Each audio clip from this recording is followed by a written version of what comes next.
Salam əziz şagirdlər, bugün Azərbaycan tarixindən növbəti dərsimizi keçəcəyik. Dərsimizin mövzusu isə Şirvanşahlar 11-12-ci əsrlərdə və Azərbaycan Atabələ dövlətidir. Başlayaq dərsimizə. Bilirsiniz ki, 1066-cı ildə Şirvanşahlar Səlcuqlara tabe olaraq ildə 40 min dinar xərac ödəməyə məcbur olmuşdu. Və 1066-cı ildən Səlcuqlara tabe olan Şirvanşahlar dövləti artıq 12-ci əsrin əvvəllərindən etibarən müstəqil xarici siyasət yeritməyə başladılar. Bu dövrdə Gürcü hakimləri yaxın və orta şərqdə böyük gücə çevrilmiş Səlcuqlara qarşı mübarizə aparmaq üçün Şirvanşahlarla ittifaq bağlamağa çalışırdılar. Və Gürcü çarı 4-cü David bu niyyətini həyata keçirmək üçün Bizans imperatoru və Qıpçaq xanı Atraq xanla da ittifaqa girmişdi. Hətta Gürcü çarı 4-cü David Qıpçaq xanı Atraq xanın qızı ilə evlənərək 45 min Qıpçaq türkündə Gürcüstana köçürmüşdü.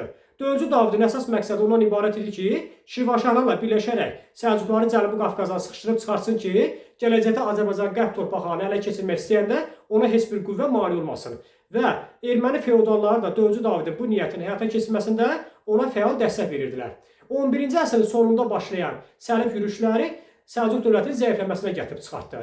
Və Bizans imperatoru Avropa qapılarını açaraq səlibçilərin Səlcuqlarla toqquşmasına da şərait yaratmışdı. 1120-ci ildə Gürcü çarı 4-cü David Şirvanşah 1-ci Afridunun Səlcuqlarla ittifaqını pozmamağını bəhanə edərək Şirvanşahlar dövlətinin üzərində yürüş edərək Qəbələ şəhərini ələ keçirdi, qarət etdi. 1120-ci ildə Gürcü çarı 4-cü David Şirvanşah 1-ci Afridunun Səlcuqlarla ittifaqını pozmamağını bəhanə edərək Şirvanşahlar dövləti üzərinə hücum edərək onun şəhərlərindən biri olan Qəbələ şəhərini tutub qarət etdi. 1120-ci ildə başlamışdı bu hadisə. 1120-ci ildə 1-ci Afridunun ölümündən sonra hakimiyyətə 3-cü Məlisöhür gəldi. 3-cü Məlisöhür hakimiyyətə gəldi. 3-cü Məlisöhürün hakimiyyət illəri 1120-1160-cı illərdir. Şirvanşah 3-cü Məlisöhürün hakimiyyət illəri 1120-1160-cı illərdir. Və 1121-ci ildə Tiflisdən 40 kilometr aralıda Didqori adlı yerdə Səlcuqlarla Gürcülərin, Qıpçaqların, Asetinlərin və Qərbi Avropa sərhədçilərinin birləşmiş qüvvələri arasında döyüş baş verdi. 1121-ci ildə Didqori döyüşü Tiflisdən 40 kilometr aralıda. Tiflisdən 40 kilometr aralıda Səlcuqlarla Gürcülərin, Qıpçaqların, Asetinlərin və Qərbi Avropa sərhədçilərinin birləşmiş qüvvələri arasında Didqori döyüşü baş verdi. Bu döyüşdə inşallah Gürcülərin əsas məqsədi ondan ibarət idi ki, 11-ci əsrin ikinci yarısından Səlcuqların ödədiyi vergilərdən azad olsun, yəni Səlcuqların asılılığından xilas olsun və Tiflis müsəlman əmirliyi ləğv etsin. Ona görə də Gürcülər bu döyüşə çox güclü hazırlaşmışdılar və bu döyüş Səlcuqların məğlubiyyəti ilə nəticələndi və bu məğlubiyyət Tiflis müsəlman əmirliyinin də müqəddəratını həll etdi. Bir il sonra 1122-ci ildə Tiflis müsəlman əmirliyi ləğv edildi və Tiflis şəhəri Gürcü dövlətinin paytaxtına çevrildi. 1122-ci ildə Tiflis müsəlman əmirliyi ləğv edildi və Tiflis şəhəri Gürcü dövlətinin paytaxtına çevrildi. 3-cü Mənüçehir də xarici siyasətinə dəyişiklik edərək Gürcülərlə ittifaq bağlamışdı və 3-cü Mənüçehir hakimiyyətə gələn kimi hər il Səlcuqlara ödədiyi 40 min dinar xəracı verməkdən imtina etdi və onun bu addımı 1123-cü ildə İraq Səlcuq Sultanı Sultan Mahmudun Şirvana hücum ilə nəticələndi. Lakin Sultan Mahmud Gürcülərin, Şirvanşahların və Qıpçaqların birləşmiş qüvvələrinə qarşı döyüşdə qalib gələ bilmədi və geri çəkildi. 1123-cü ildə. Deməli, 3-cü Mənüçehir Səlcuqlara ödədiyi 40 min dinar xəracı verməkdən imtina etdi və onun bu hərəkəti 1123-cü ildə İraq Səlcuq Sultanı Sultan Mahmudun Şirvana hücum ilə nəticələndi. Lakin Sultan Mahmud Gürcülərin, Şirvanşahların və Qıpçaqların birləşmiş qüvvələrinə qarşı döyüşdə qalib gələ bilmədi və geri çəkildi. Və bundan isə Gürcü çarı 4-cü David yerindəcə istifadə etdi. Belə ki, 1124-cü ildə yaranmış fürsətdən istifadə edən Gürcü çarı 4-cü David müttəfiqi Şirvanşahlar dövləti üzərinə hücum etdi və o Şamaxını 4-cü David 1124-cü ildə Şirvanşahlar dövləti üzərinə hücum edərək paytaxt Şabranı və Buğurt qalasını ələ keçirdi. Buğurt qalasını ələ keçirdi. Sonra öz qarnizonunu paytaxt Şamaxıda qoyaraq geriyə Tiflisə qayıtdı.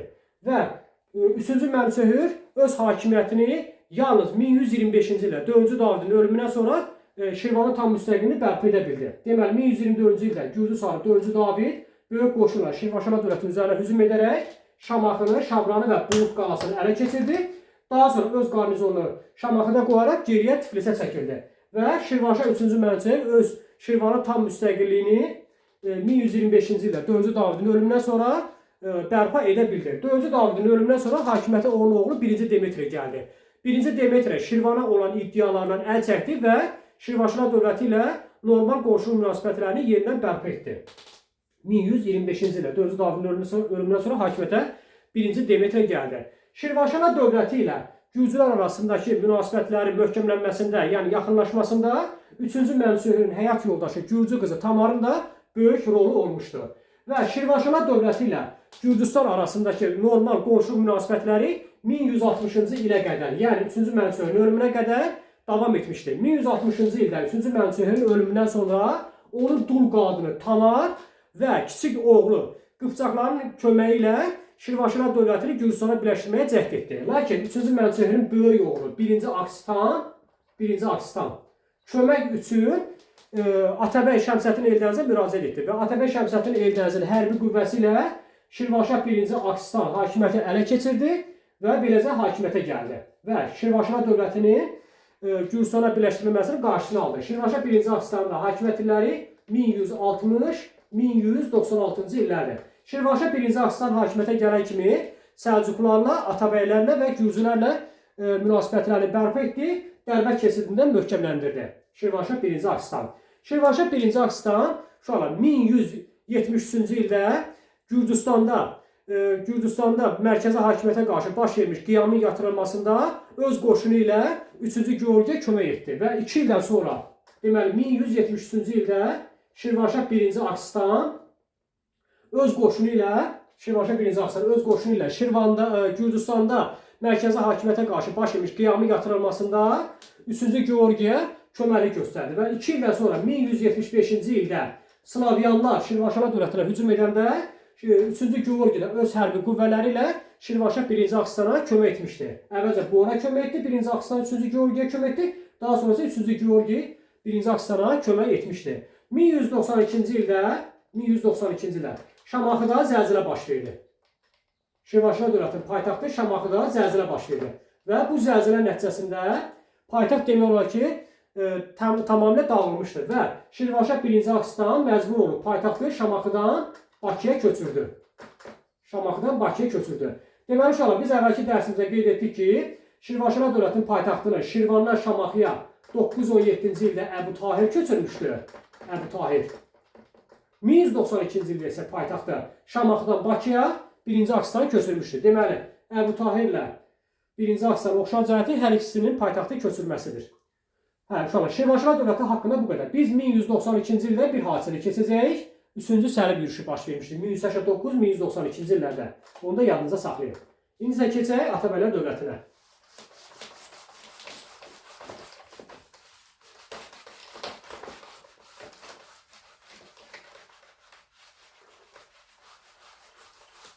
Atabəylər dövlətinə. Buna Atabəylər dövlətinə deyirlər, Eldənizlər dövlətinə deyirlər. Eldəniz tərəfinə yaradıldığına görə. 1136-1225-ci illərdə mövcud olmuşdur. Uşaqlar, Atabəylər dövlətinin yaranması Şəmsəddin Eldənizin adı ilə bağlıdır. Şəmsəddin Eldəniz bir qul olmuşdur, 40-cı qul idi. Bu nə deməkdir? Deməli, Şəmsəddin Eldəniz uşaq yaşlarından Dərbətdə qul bazarına satılırdı. O dövrdə də Dərbətdəki qul bazarında belə bir qayda var idi ki, əgər hər hansı bir şəxs bir yerdən 40 qul alarsa, qul satan onun 39-unu pulunu alırdı, birini isə hədiyyə verirdi və həmin o 40-cı qul isə Eldəniz. Cılız uşaq olan, Arif və cılız uşaq olan Eldəniz idi. Bir nəfər tacir Dərbətdəki bazarda 40 qul alır və 40-cı qulda ona hədiyyə kimi verilir, Eldəniz verilir. Lakin tacir həmin bu hədiyyəni könülsüz qəbul edir. O dövrdə də havalar isti olduğuna görə karvanlar ən çox gecə hərəkət edirdilər və 2 dəfə Eldəniz karvandan yerə yıxılır, onu təzə götürür, karvana qoyurlar. 3-cü dəfə yıxılanda tacir onun götürməməsini əmr edir və səhər açılanda Eldəniz görür ki, tək tənha qalıb və karvan yolunun izi ilə gedərək axşama qədər gəlib özünü karvana çatdırmışdır və onun bu hərəkəti tacirin də təəccübünə səbəb olmuşdur və tacir onu gətirmişdir İraq Səlcuq Sultanlığına Eldənizi və Eldəniz buradakı məharətinə görə, ədalətli davranışına görə, məharətinə görə Şəmsəddin ləqəbini də qazanmışdır. Şəmsəddin sözünün mənası inşallah Şəms-ət-din, dini günəşi deməkdir və Şəmsəddin Eldəniz. Eldəniz dini günəşi ləqəbini də qazanmışdır. Yəni Eldəniz belə bir qul olan bir uşaq gəlib dövlətin əsasını qoymuşdur. Atabələ dövlətinin əsasını qoymuşdur. İndi başlayaq dərsimizə. Deməli, Şəmsəddin Eldəniz uşaqlar, Şəmsəddin Eldəniz İraq Səlcuq Sultanı 2-ci Toğrulun sarayında xidmət etmiş və əmir rütbəsinə qədər yüksəlmişdir. Deməli, İraq Səlcuq Sultanı 2-ci Toğrulun sarayında xidmət etmiş və əmir rütbəsinə qədər yüksəlmişdir. Şəmsəddin Eldəniz İraq Səlcuq Sultanı 2-ci Toğrulun oğlu Aslan Şahın Atabəyi, yəni tərbiyəçisi, Aslan Şahın Atabəyi təyin edilmişdir. Deməli, Şəmsəddin Eldəniz İraq Səlcuq Sultanı 2-ci Toğrulun sarayında xidmət etmiş və əmir rütbəsinə qədər yüksəlmişdir və 2-ci Toğrulun oğlu Aslan Şahın Atabəyi təyin edilmişdir. 1136-cı ildə İraq Səlcuq Sultanı Sultan Məsud bütün Arranı iqta kimi Şəmsəddin Eldənizə bağışlayır və Sultan Məsudun Arranı Şəmsəddin Eldənizə iqta kimi bağışlaması ilə 1136-cı ildə Azərbaycan Atabələ dövlətinin əsası qoyulur və qısa müddət ərzində Şəmsəddin Eldəniz bütün Azərbaycanı öz hakimiyyəti altında birləşdirir. Baxın uşaqlar, Azərbaycanı vahid dövlət halında ilk dəfə Sacilər birləşdirmişdir. Sacirlərdən sonra Salarilər, üçüncü dəfə Azərbaycanı vahid dövlət şəklində Atabələr birləşdirmişdir və Şəmsəddin Eldəniz bütün Azərbaycanı vahid dövlət şəklində birləşdirir. O, Arrandan başqa Azərbaycanın Cənubunu və Naxçıvanı da müstəqil idarə etməyə başlayır. Öz adından pul kəsdirir və Naxçıvan şəhərində dövlətinin paytaxtına çevirir. Atabələ dövlətinin ilk paytaxtı Naxçıvan şəhəri olur. Atabələ dövlətinin ilk paytaxtı.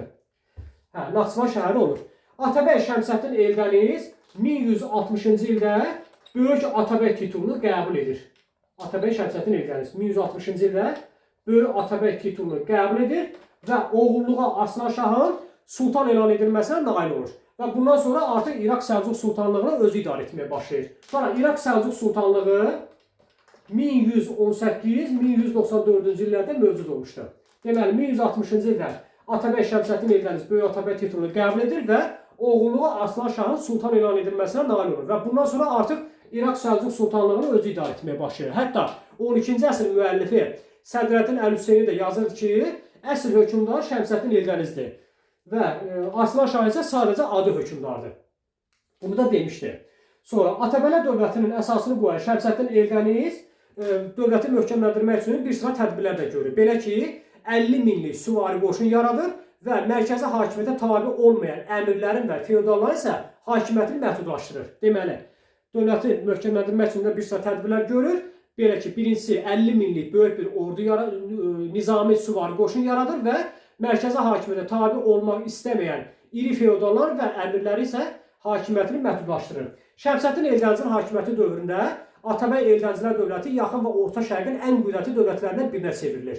Sənətkarlıq, ticarət canlanır, mədəni oyanış baş verir. 12-ci əsrin 60-cı illərində Nişapur, Rey, İsfahan, Qəzvin, Ərdəbil, Fars, Xuzistan, Gilan, Kirman bu kimi ərazilər Atabələ dövlətinə tabe edilir. Şirvanşahlar dövləti də asılı hala salındığı üçün Atabələ dövlətinin ərazisi Dərbətdən İran körfəzinə qədər olan böyük bir ərazini əhatə edirdi. Dərbətdən İran körfəzinə qədər, yəni Fars körfəzinə qədər Atabələ dövlətinin ərazisi Dərbətdən İran körfəzinə qədər olan böyük bir ərazini əhatə edirdi. Sonra Atabəy Şəmsəddin Eldənizin hakimiyyəti dövründə Cənubi Qafqazda Gürcülərin işğalçılıq siyasətinə qarşı uğurla mübarizə aparılmışdı. Yəni Atabəylərin hamısının hakimiyyəti dövründə onu qeyd etmədik ki, uşaqlar, Şəmsəddin Eldənizin hakimiyyət illəri 1136-1175-ci illərdir. Və Atabəylərin hakimiyyəti dövründə Cənubi Qafqazda işğalçılıq siyasət aparan Gürcülərə qarşı daim mübarizə aparılmışdı. Və onlar vaxt əllərinə fürsət düşən kimi Azərbaycana hücum edərək qətl və qarətkarlıqla məşğul olurdular. Və 1139-cu ildə sentyabr ayının 30-da Gəncədə zəlzələ baş verir. 1139-cu il sentyabr ayının 30-da Gəncədə baş vermiş zəlzələdən istifadə edən Gürcü çarı 1-ci Demetrə böyük bir qoşunla Gəncəyə hücum edir və Gəncəyə hücum edərək qarətçilə məşğul olur. Geri qayıdarkən isə xeyli salamat qalmış əhali özü ilə əsir aparır və Gəncədən Gürcüstana aparılan qənimətlərin arasında Gəncənin qala qapılarının bir tayı da var idi. Hal-hazırda o qala qapısının bir tayı, Gəncənin qala qapısının bir tayı Kutaisi şəhəri yaxınlığında yerləşən Gerat monastırında saxlanılır. Gerat monastırında saxlanılır. və 12-ci əsrin 60-cı illərində Gürcülər yenidən fəallaşdılar. Belə ki, 1161-ci ildə Gürcülər yenidən böyük bir qoşunla Eldənizlər dövlətinin üzərinə hücum edərək Ani və Dəbir şəhərlərini ələ keçirirlər. Ani və Dəbir şəhərlərini ələ keçirirlər. 1163-cü ildə Şəmsəddin Eldəniz Naxçıvan yaxınlığındakı döyüşdə, Naxçıvan yaxınlığındakı döyüşdə, deməli 1161-ci ildə Gürcülər böyük bir qoşunla Eldənizlər dövlətinin üzərinə hücuma keçərək Ani və Dəbir şəhərlərini ələ keçirirlər. 1163-cü ildə isə Şəmsəddin Eldəniz Naxçıvan yaxınlığındakı döyüşdə Gürcüləri məğlubiyyətə uğradır. Bir ildən sonra 1164-cü ildə Şəmsəddin Eldəniz yenidən Gürcistana hücum edir və Gürcülərin xəzinəsini ələ keçirərək Dəbili geri alır. Ələ keçirdikləri Dəbili geri alırlar. Deməli 1164-cü ildə Dəbili geri aldılar. Atabəy Şəmsəddin Eldəniz Gürcülərin xəzinəsini ələ keçirərək Dəbili şəhərində geri aldılar. 1175-ci ildə Atabəy Şəmsəddin Eldənizin əmri ilə onun oğlu Məhəmməd Cahan Pəhləvan da Gürcistana yürüş edir və Gürcistana yürüşün nəticəsi olaraq Gürcülər məğlub olurlar və bundan sonra Gürcülər bir daha Ani və Dəbir şəhərlərinə, o cümlədən də Eldənizlərin tabeliyində olan digər ərazilərə hücum etməyəcəklərinə dair təminat verirlər. 1175-ci ildəki yürüşündə Şəmsəddin Eldənizin oğlu Məhəmməd Cahan Pəhləvan böyük qoşunla Gürcistana hücum edir və Gürcüləri məğlubiyyətə uğradır. Bu məğlubiyyətdən sonra Gürcülər Ani və Dəbir şəhərlərinə, o cümlədən də Eldənizlərin tabeliyində olan digər ərazilərə olan iddialarından əl çəkirlər. Və 1175-ci ildə Məhəmməd Cahan Pəhləvanın və onun xanımı Möminə Xatunun ölümündən sonra hakimiyyətə böyük oğlu Məhəmməd Cahan Pəhləvan gəlir. Şəmsəddin Eldənizin 1175-ci ildə Şəmsəddin Eldənizin ölümündən sonra hakimiyyətə onun böyük oğlu Məhəmməd Cahan Pəhləvan gəldi. 1175-ci ildə. Məhəmməd Cahan Pəhləvanın uşaqlar hakimiyyət illəri 1175-1186-cı illərdir. 1175-1186-cı illərdir. Deməli, Məhəmməd Cahan Pəhləvan sonuncu İraq Səlcuq Sultanı 3-cü Toğrulun atabəyidir və 3-cü Toğrul Məhəmməd Cahan Pəhləvanın qəyyumluğu altında Naxçıvanda yaşayırdı. Deməli, sonuncu İraq Səlcuq Sultanı 3-cü Toğrulun atabəyidir və 3-cü Toğrul da Məhəmməd Cahan Pəhləvanın qəyyumluğu altında Naxçıvanda yaşayırdı.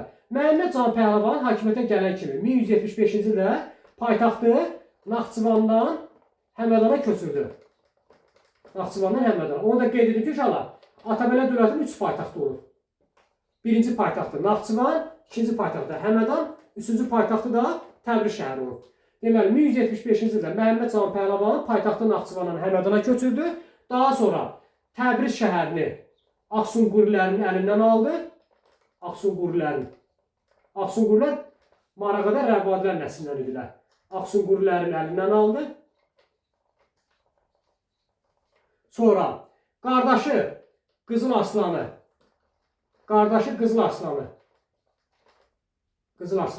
yəni bütün Azərbaycanın və Arranın idarəsini qardaşı Qızıl Arslana tapşırdı.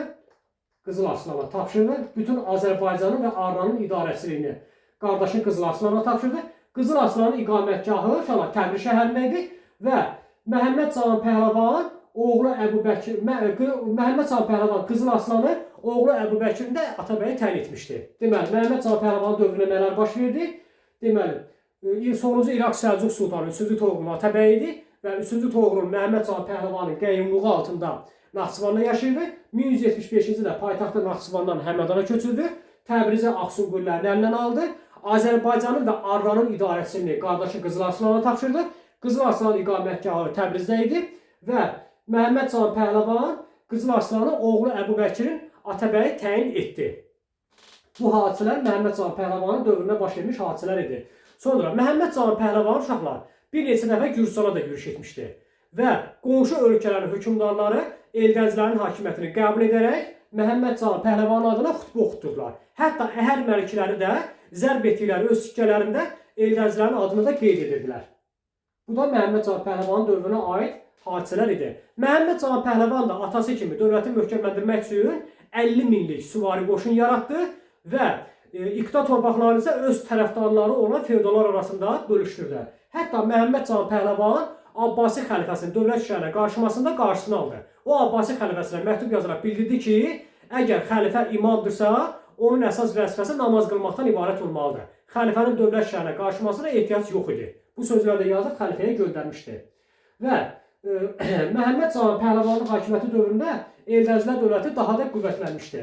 Məhəmməd Cahan Pəhləvanın ölümündən sonra hakimiyyətə onun qardaşı Qızıl Arslan gəldi. Qızıl Arslanla hakimiyyət illəri 1186-1191-ci illərdir. Cəmi 5 il hakimiyyətdə olmuşdur Qızıl Arslan. Qızıl Arslan hakimiyyətə gələrkən mərkəzi hakimiyyətə tabi olmaq istəməyən iri feodallara qarşı mübarizə apardı və 1190-cı ildə Həmədan döyüşündə, qoy yazaq, 1190-cı ildə Həmədan döyüşündə sonuncu İraq Səlcuq Sultanı 3-cü Toğrulu məğlub etdi və onu oğlu ilə birlikdə əsir aldı. Biz 2 dənə Həmədan döyüşünü keçmişdik uşaqlar, 830 və 833-cü illərdəki Həmədan döyüşü. Bu da 3-cü Həmədan döyüşüdür keçdiyimiz. 1190-cı il Həmədan döyüşündə Qızıl Arslan sonuncu İraq Səlcuq Sultanı 3-cü Toğrulu məğlub edərək onu oğlu ilə birlikdə əsir aldı və Atabələ dövlətinə yaranmış bu qarşılıqdan Şirvanşah dövlətinə istifadə etmək qərarına gəldi. Belə ki, Şirvanşah 1-ci Axistan Atabələ dövlətinə tabi olmaqdan, yəni Atabələ dövləti tabiçiliğinə çıxmağa çalışırdı. Bunu görən Qızıl Arslan böyük bir qoşuna Şirvanşah dövləti üzərinə hücuma keçərək paytaxt Şamaxını tutdu və 1-ci Axistan yenidən Atabəylərdən vassallığı qəbul etmək məcburiyyətində qaldı. 1191-ci ildə Qızıl Arslan xəlifənin razılığı ilə sultan titulunu qəbul etdi. 1191-ci ildə Qızıl Arslan xəlifənin razılığı ilə sultan titulunu qəbul etdi və elə həmin ildə 1191-ci ildə iqta torpaqlarından məhrum edilmiş iri Səlcuq əmirlərinin sui-qəsdi nəticəsində Qızıl Arslan öldürüldü. Qızıl Arslanın hakimiyyəti dövründə Azərbaycanın sərhədləri uşaqlar Dərbətdən İsfahana qədər uzanırdı və Qızıl Arslanın ölümündən sonra hakimiyyətə Məhəmməd Cahan Pəhləvanın böyük oğlu Əbubəkir gəldi. Əbubəkir. Hakimiyyət illəri də 1191-1210-cu illərdir. Əbubəkirin hakimiyyəti dövründə daxili çəkişmələr nəticəsində artıq Atabələ dövləti zəifləməyə başlamışdı. Və Atabələ dövlətinin zəifləməsindən istifadə edən Xarəzmşah Təkəş 1194-cü ildə Eldəzlər dövlətinin üzərinə hücum edərək Xorasan, Rey və Həmədan şəhərlərini ələ keçirdi. 1194-cü ildə. Onu da yazaq Xarəzmşah Təkəş. Xarəzmşah Təkəş 1194-cü ildə Eldəzlər dövlətinin üzərinə hücuma keçərək Xorasan, Rey və Həmədan şəhərlərini ələ keçirdi. 1197-ci ildə Həmədan uğrunda vuruşmada Əbubəkir Xarəzmşahları məğlubiyyətə uğratdı və qardaşı Özbəyi Həmədana hakim təyin etdi. 1197-ci ildə. Deməli, 1197-ci ildə Əbubəkir Xarəzmşahlar Həmədan uğrunda vuruşmada Xarəzmşahları məğlubiyyətə uğratdı və bunların Xarəzmşahların ələ keçirdiyi əraziləri geri qaytararaq qardaşı Özbəyi Həmədana hakim təyin etdi. 1210-cu ildə Əbubəkirin öldüyü ildə Azərbaycan erməni və gürcü feodallarının hücumlarına məruz qaldı. 1210-cu ildə Azərbaycan erməni və gürcü feodallarının hücumlarına məruz qaldılar. Bu hücum fəlakətin nəticələrinə görə əvvəlkilərdən fərqlənirdi və 1210-cu ildə Əbubəkir öldükdən sonra hakimiyyətə onun qardaşı Özbək gəldi. Özbəyin də hakimiyyət illəri 1210-1225-ci illərdir. Artıq Özbək hakimiyyətə gələrkən demək olar ki, dövlət işlərinə maraqlanmırdı. Ancaq bütün gününü kef məclislərlə keçirirdi və iri feodalların əlində oyuncağa çevrilmişdi. 1220-22-ci illərdə, bunu keçəcək hələ şala, 1220-22-ci illərdə Eldənzlər dövləti Monqolların hücumuna məruz qaldı. 3 ildən sonra isə 1225-ci ildə Xarəzmşah Məhəmmədin oğlu Cəlaləddin böyük bir qoşunla Azərbaycana yürüş etdi. Və Xarəzmşah Cəlaləddinin hücum xəbərini eşidən Özbək ailəsi ilə birlikdə Gəncəyə, oradan da Əlincə qalasına getdi və orada da öldü və Atabəy Özbəyin 1225-ci ildə ölməsi ilə Eldənzlər dövləti dağıldı və Eldənzlər dövlətinin varlığına 1225-ci ildə Xarəzmşah Cəlaləddin son qoymuşdu. Dərsimiz bu qədər uşaqlar. Sağ olun.